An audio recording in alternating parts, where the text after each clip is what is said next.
Welcome to Exploration and Analysis. Today's topic is about Italian American food, and I decided to do this topic because it is a type of food that is near and dear to my heart. I grew up with it, it's fantastic, but I'm concerned about the status of Italian American food these days. It seems to have declined a bit in popularity, in part because it's misunderstood. Many people call it inauthentic because it is not the same thing as food from Italy itself or the cuisine of Italy. But I think that that's not the right way to look at it. And I'm going to do this video where I'm hoping to convince you that it is indeed an authentic type of food and it's a legitimate offshoot of real Italian food.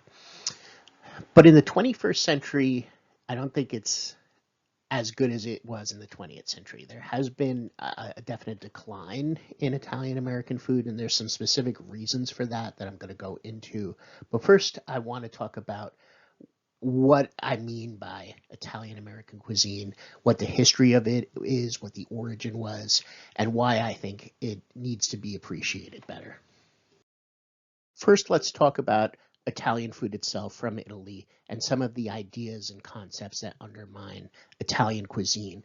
I think it's important to start there because Italian cuisine isn't uniform. Italy is broken down into different regions, and there's different types of food in each region. But I think there's certain concepts that are universal across the peninsula. And where I learned a lot about this is a show that used to be on the Food Network called Molto Mario, and it was hosted by a gentleman named Mario Batali, and he did a lot of educational stuff about Italy, its different regions, and he really stressed the idea of what today we would refer to as a farm to table mentality. I don't think that was a term that was used back in the 90s when that show was popular, but we use that term now, and what that means is people would try to find food that was fresh, that was local, and that was in season, and that was the main important component. Try to find the best ingredients that are local and build your entire dishes around that. So I think that is an important starting point to understand when understanding both Italian food and later Italian American food as it would evolve.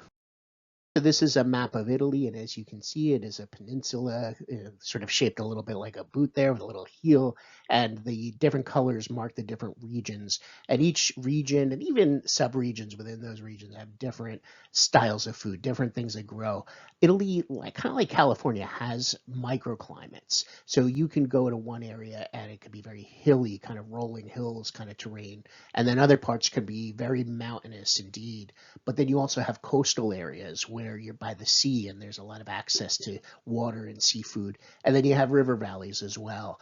And you also have a kind of a north-south divide. The southern part of Italy, it's very warm, almost subtropical, and different stuff grows there than the stuff that grows in the north, more inland, more mountainous regions. So you have a lot of different variety, and it's important to understand that. Now, as far as the folks that moved to the United States, they disproportionately came from the Campania region, which is that yellow colored area, kind of the shin of the boot. And Naples is the main city in that area. So a lot of Italian American cuisine would be influenced by Neapolitan cuisine and the cuisine from Campania itself, although not entirely. Okay, a lot of immigrants also came from Sicily, and there's a lot of Sicilian influence on Italian American food, as well as some from more northern regions. My own family came from all different parts of Italy. Like I had a quarter of my family came from Campania, another quarter came from Friuli, which is in the extreme northeast, and then half of my family came from Sicily. So I got exposed to a little bit of different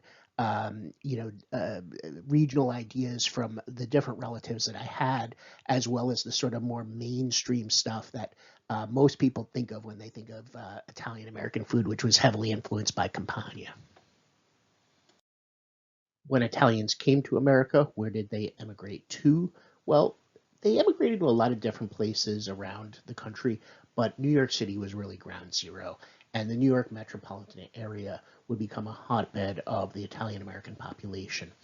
Other cities as well, cities like New Haven, cities like Utica, Schenectady, Providence, Boston, Chicago, even New Orleans would have pretty high Italian American populations.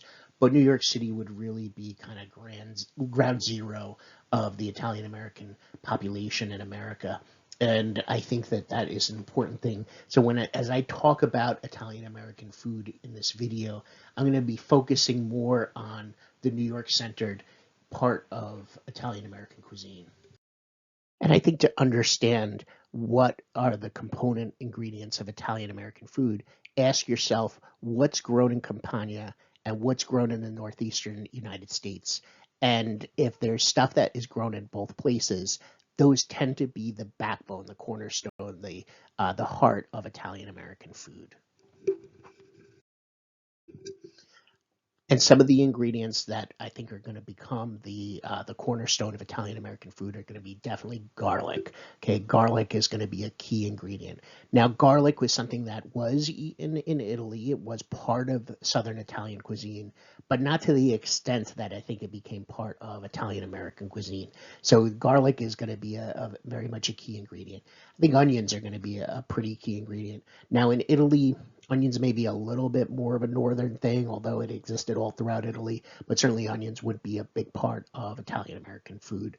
Bell peppers are going to be a big part of Italian American food. Definitely tomatoes are going to be a big part of Italian American food. Grown all over the Northeast and were grown in Italy as well, a component of Italian food, but definitely a staple in Italian American food. And then when we think of the Northeast, we think of what did the American Indians eat.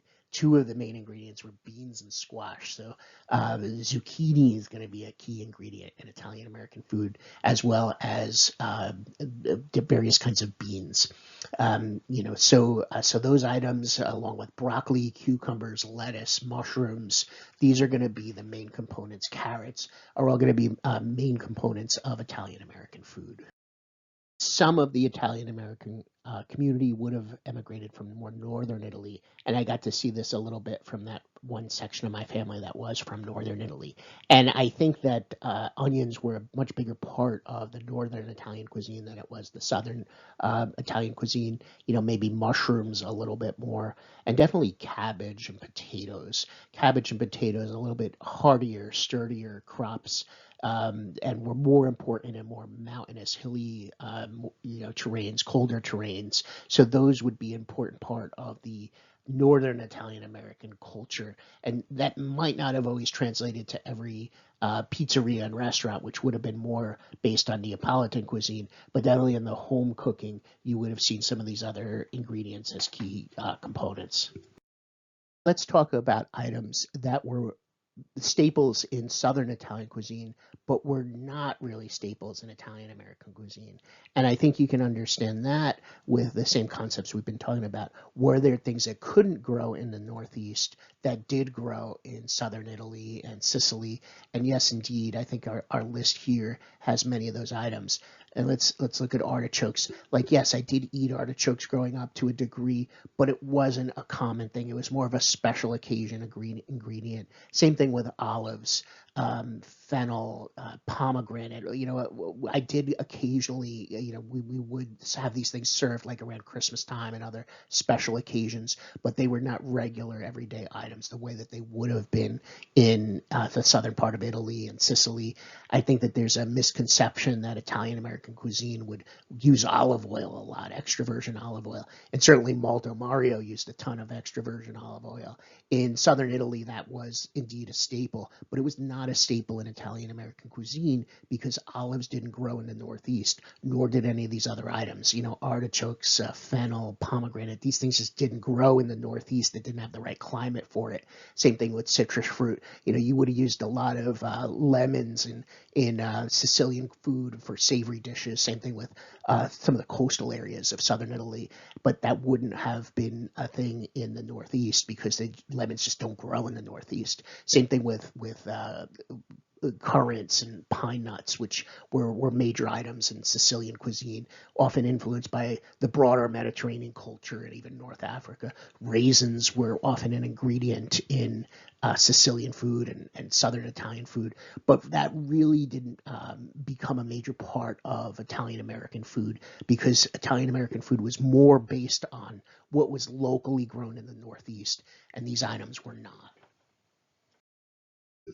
So yes, Italian American cuisine would be based on those crops that could grow in the northeastern United States, but also would have been familiar to people coming from different parts of Italy. Okay, and those would have ended up being the staples of Italian American food.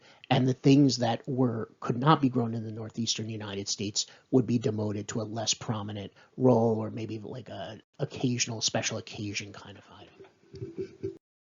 So in Italian food, you would have had extra virgin olive oil, which would have had a very strong flavor. You didn't have that in the northeastern United States, so they needed to rely on more neutral oils. When you have more neutral oils, they didn't have as much flavor. So aromatics are going to become more important. And what do I mean by aromatics? Well, usually the first step in building a dish, particularly like a stew or a sauce, the things that would become the sort of basis of Italian American food, you're going to start by sauteing garlic, mostly onions to a large extent, sometimes bell peppers, and these are called aromatics. And what's going to happen is you start with a neutral oil and you take these things with strong flavor, and as these things cook slowly in the oil is going to take on the flavor of those items. So what you're going to end up with is a flavored oil. You're starting with a very neutral oil without a lot of flavor, but you're creating something with more flavor. I almost think that using extra virgin olive oil is less about cooking than it is when you're starting with a neutral oil and you're making it more flavorful by building those flavors with these aromatics. And one of the key staples of Italian American food, of course, is going to be tomato sauce, or as we used to say in the mid to late 20th century, gravy. Believe it or not, Italian Americans used to refer to tomato sauce as gravy. And you would start what I was describing before. You would take a neutral oil, saute some garlic and onions, build that flavor, have that flavor permeate the oil, and then you would add your tomato products. Usually you would be using a canned tomato puree that had not a lot of ingredients already, something that was pretty much just tomatoes pureed without skin, without chunks, okay, something that was kind of smooth, and you would add that to your oil with the aromatic sauteing, and then that would be the basis for the sauce, for the gravy. Often added to the sauces or gravies, and often added to the soups, would be herbs. Herbs would be an important part of Italian American food, and basil, I would say, would often be the centerpiece of those herbs. So basil is very popular. If it was summertime and it was in season, then French basil would be used. If not, then the dried variety. Other herbs that would be common would be thyme and parsley, and to a lesser degree oregano, although I think oregano sometimes gets overused, and when it is, I think that's a sign of Italian American food done badly. But I should say with these herbs, a lot of times they would be cooked in the sauces and soups and kind of slow cooked, and that was different from the way Malto Mario would often take a handful of herbs raw and just throw them into the food at the end. And to me, that really isn't cooking. That's not really infusing the flavor into the food. The way the Italian Americans would do it is they would cook the herbs in the sauces and gravies and soups, and kind of build on the flavors and add to the flavors over the long haul. Other things that could be added to the sauces, of course, could be meatballs. And meatballs are something often associated with Italian American food, of course, cooked in the sauce itself. Other things, potatoes. My family would often do that. They would add a whole potato to a sauce, and that would really, I think, make the sauce taste better, and the potatoes would taste fantastic that way. A lot of times sausages would often be used in sauces as well. So these were some of the things also that could be added to give the sauces and soups and other dishes some extra component, extra dimension. So with the tomato sauce, Italian Americans would have done a lot of different things with it. And one of the things that they would have done is they would have made a particular kind of pizza called New York style pizza. And these were served at pizzerias, which became a big part of Northeastern culture. So what is New York style pizza? Well, it's a rounded pizza that's cut into triangles, and there's a very elastic kind of crust that can be bent and folded. So picture these triangles, and people kind of folding it to make it easier to put in their mouths. And they're rather thin, but not as thin as maybe margarita, but pretty thin. and that would have been the major component. Somewhat charred on the bottom, not too charred necessarily, and they would have used low moisture mozzarella cheese. I'm going to use the term mozzarella cheese. I'm going to pronounce it that way because that is indeed how Italian Americans would have pronounced it throughout the 20th century. So New York style pizza would have been a big part of Northeastern culture. Now, it's very hard to do New York style pizza correct because you've got to knead the dough just right. You have to have the right balance of water. Your oven has to be at the right temperature. You can't leave it in too long. You can't leave it in too. You can't take it out too quickly. So I think where a lot of 21st century cooks maybe aren't able to do it well, and so that's why maybe your impression of New York style pizza may not be as good as it might be. But gosh, when this is done right, it can be the best thing in the world. It can be really fantastic. So when you walked into a New York style, or I'm sorry, when you walked into a pizzeria in New York, you wouldn't have ordered New York style pizza. That's not what the menu would have said. The menu would have said regular pizza. That's what they would have called it. And there was a second option, which was Sicilian pizza, which would have been something that was square and thicker and based more on the Sicilian variety of the food. Obviously, the crust wouldn't have been as malleable, as elastic as the New York style. So often there was a second option, and but only those two. There wouldn't have been any other options in the 20th century. But there would have been other kinds of foods besides pizza that you could have gotten. You could have gotten pasta dishes at pizzerias, and you also could have gotten gyros. And gyros were made with Italian bread.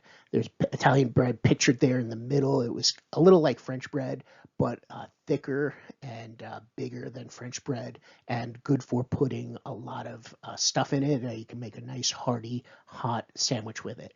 And what they would make with these gyros is veal cutlet parmesan, chicken cutlet parmesan, meatball parmesan, and eggplant parmesan. Those were the main four. So and what that term parmesan basically meant that you were adding mozzarella and tomato sauce to those ingredients, and you would put those things in a gyro, and that would also be a big part of what pizzerias would offer during the 20th century in New York State and the surrounding area. There were Italian sit-down restaurants as well that were also part of the culture, and these had somewhat similar menus to the pizzerias. There certainly would have been pasta dishes, maybe even pizza on the menu of these restaurants, but there also would have been other options like these kind of fancier pasta dishes that might have included different seafood items as well, or different ideas that wouldn't necessarily have been in the pizzeria because these would have been a little bit more upscale, a little bit kind of fancier, a little bit more kind of special occasion type things.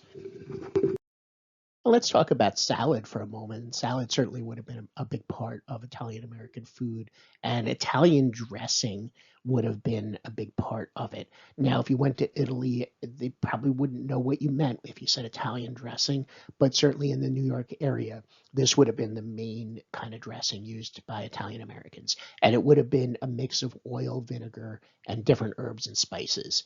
And you would have added that to salads, which would have often had lettuce, cucumber, sometimes tomatoes, onions as well.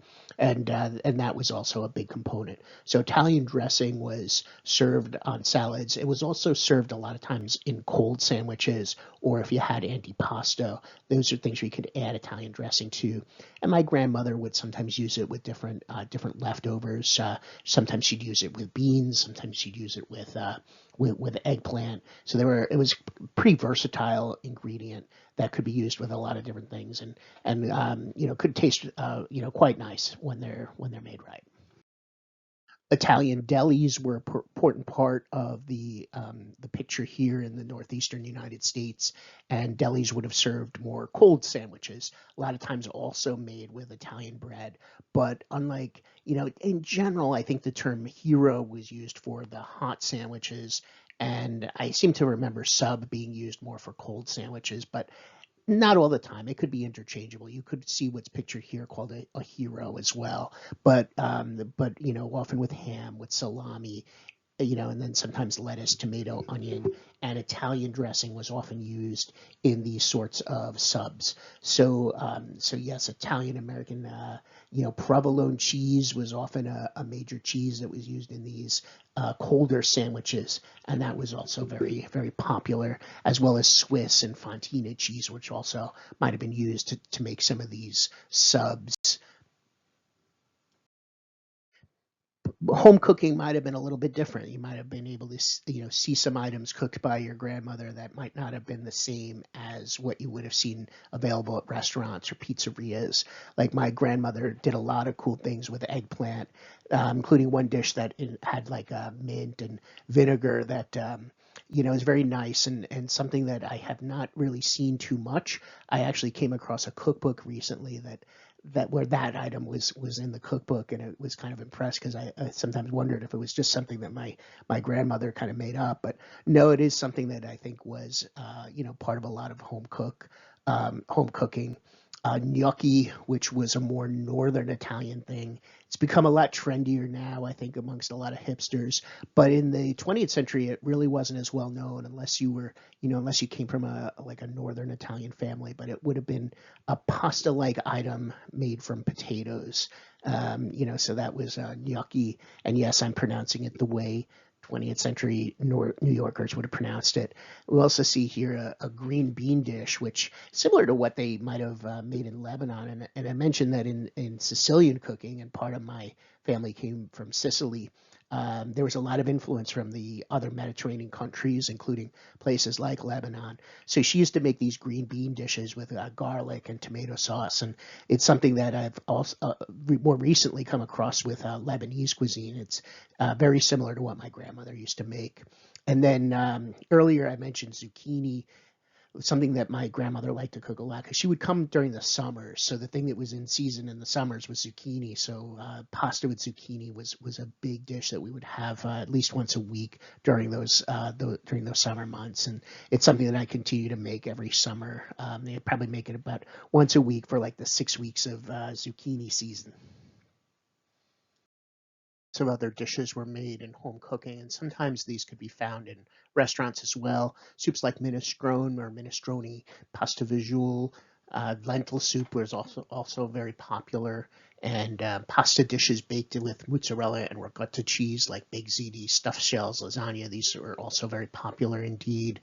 My grandmother would love to cook pasta with different items like peas, lima beans, and zucchini into pasta dishes. Zucchini has an interesting history. I talked about it a little bit earlier.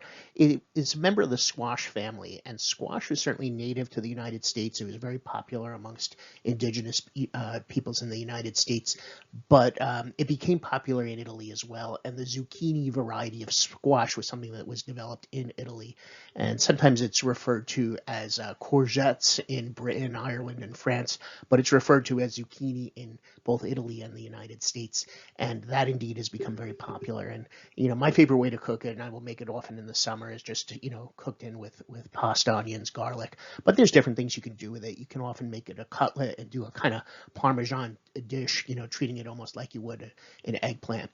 And I'll talk a little bit more about eggplant. I mentioned that earlier, but we certainly in our family did a lot of different stuff with eggplant. I mentioned eggplant Parmesan. I've mentioned eggplant cooked with mint and vinegar. But I think my favorite eggplant dish was the way it could be cooked with potatoes and green bell peppers, cooked in a casserole. This was fantastic, and I've seen that combination of eggplant, pepper, and potatoes sometimes in Middle Eastern and Far Eastern foods, and it's a very good combination that works together. But I think the Italian American is the best way to combine those ingredients. Of course, eggplant is often referred to as aubergines in Britain, Ireland, and France, but it's referred to as eggplant in the United States. So, yes. Now, the part of my family that's from northern Italy had different stuff that they would make. They made a really good stuffed cabbage, which was similar to the kind that you might get in Eastern European countries. And they also cooked polenta, which was a cornmeal-based dish, which has become somewhat trendy amongst hipsters in the 21st century. But in the 20th century, it really wasn't well known outside of people who had Northern Italian relatives. So that was certainly another good home cooked dish that I grew up with. So a lot of different stuff that you could make and eat in these Italian American families. So throughout this video, I have alluded to this sort of decline in Italian American food in the 21st century. And now let's look at that a little bit more closely and why that is. And I think it's due to several factors. I think a lot of the folks who were very good at making this kind of food in the 20th century, that older generation, say from the World War II era, a lot of those folks have died out, unfortunately.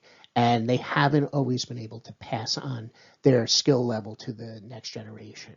Okay, so there's been something lost with the sort of phone system as we move from generation to generation. Sometimes they're teaching those skills to their kids. Sometimes those kids are grasping it. Sometimes they're not. Sometimes the kids just aren't interested. Same thing with the grandchildren. So we have these later generations just not as into the to the food as their parents and grandparents were. So I think that is a big part of that decline.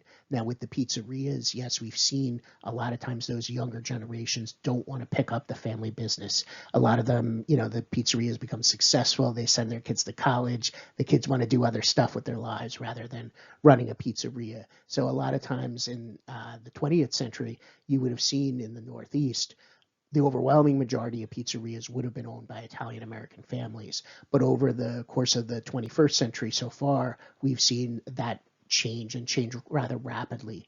Okay, so a lot of these pizzerias are being sold to non-Italian American families. And with all due respect to those folks who are owning the pizzerias now, I'm sure they mean well, and I'm sure they're trying, but they just don't have that touch that those older folks did in the 20th century that made that pizza in the other Italian food in those days. They're just not as skilled with it, and the younger generation just doesn't seem to be as interested. So I don't know if there's anything that can be done about that, but maybe what there is something that could be done about is this attitude that maybe people have about seeing it as inauthentic.